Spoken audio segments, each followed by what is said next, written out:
Life does, of course, move on, and America has fresh hope in its President Barack Obama, who just happened to be visiting Manhattan the same time as me.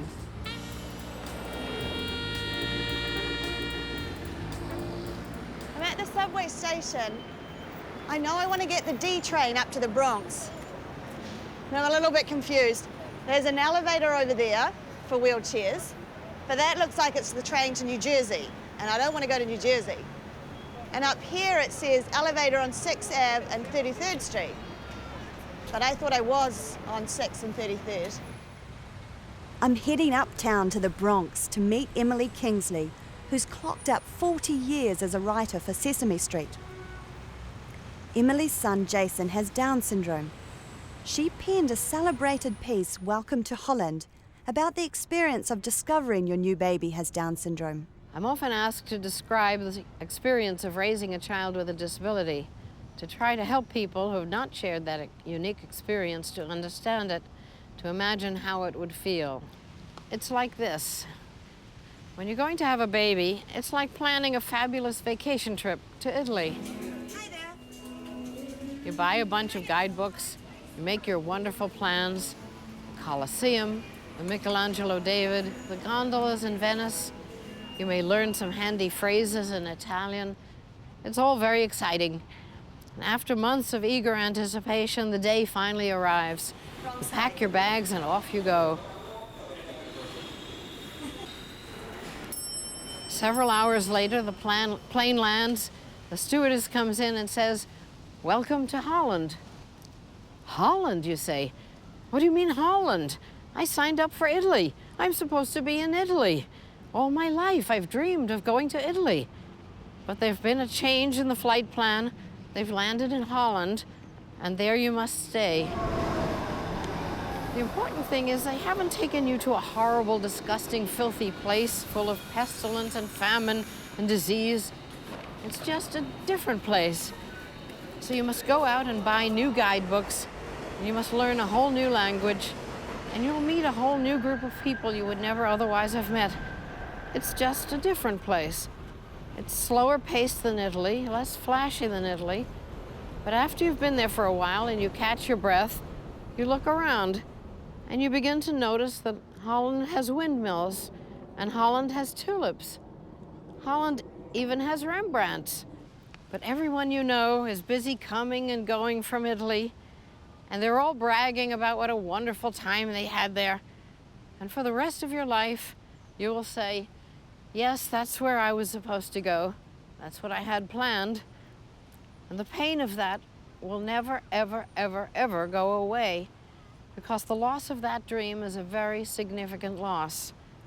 But if you spend your life mourning the fact that you didn't get to Italy, you may never be free to enjoy the very special, very lovely things about Holland. So important to me. I just found myself saying welcome to Holland at the bedside of a new mom who had just had a baby with Down syndrome.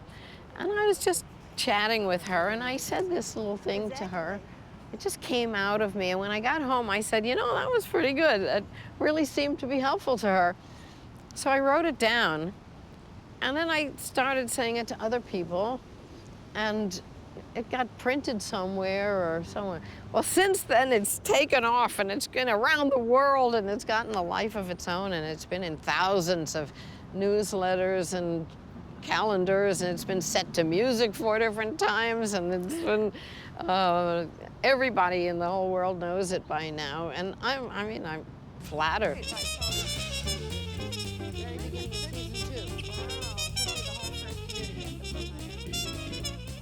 In planning this trip, I spoke to heaps of Americans with disabilities about what it's like living here.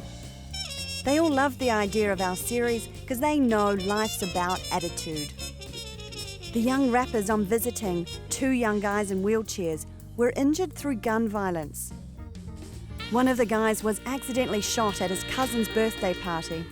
The other took a random bullet on the way home from school. We start telling people to throw up the 4s. That's like the 4 fingers. And so, but when people throw that up, they just think it's like a gimmick or something, but it really means something. It's like to inspire, educate, advocate, and entertain. That's like, and that's our will. So that's like Four Wheel City, that's the wheel, that's the four wheels.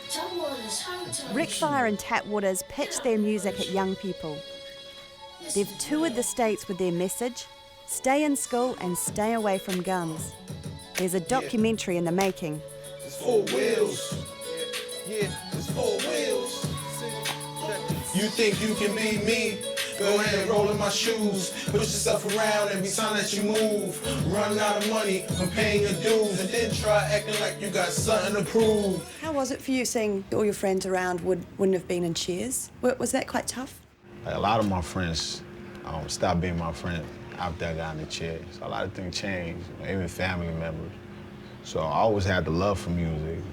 So sometimes I would be like real upset about the fact that I didn't ask to be in the chair. This is something that just happened. I was just walking home, a simple kid, coming home from school, and he just got shot. And now all the street, man, I just felt like, well, it wasn't right. But music was always there for me, and I would take my anger on playing the piano and just create new type of beats. Everything to gain, nothing to lose. Get shot by your cousin in your own room and then have a doctor tell you that you never gonna walk. And the mother's part about it, it wasn't your fault. Then the hospital, the rehabilitation, 6 months of hard work and total concentration. The meditation on top of medication and see yourself function. Use your imagination. And people treat you like you're sitting down for fun. You don't want to walk or you wouldn't love to run.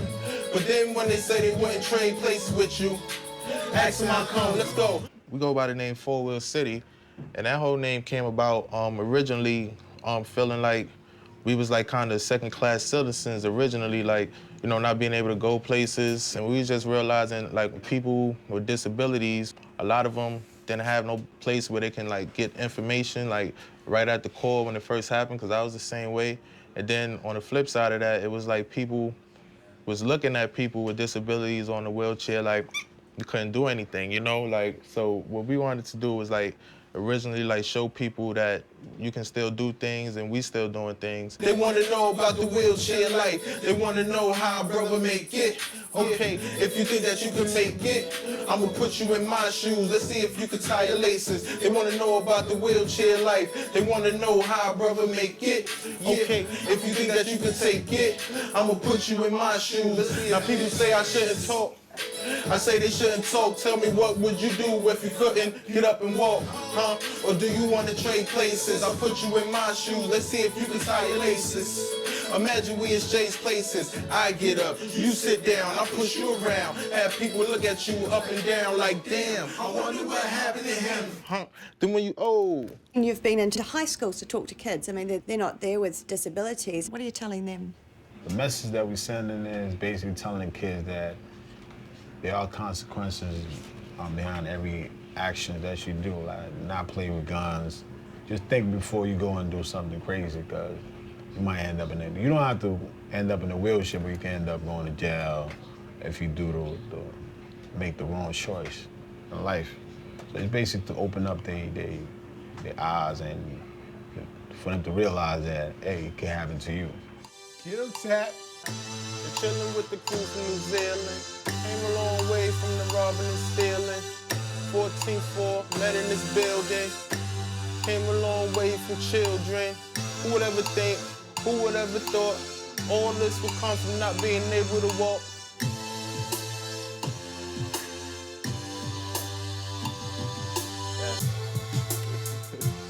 Anytime? Just Yeah. roll in. So I'm here with the Attitude crew. Come to see Four Wheel City and hear about the truth. Yeah, that's hot. I like that. Hey.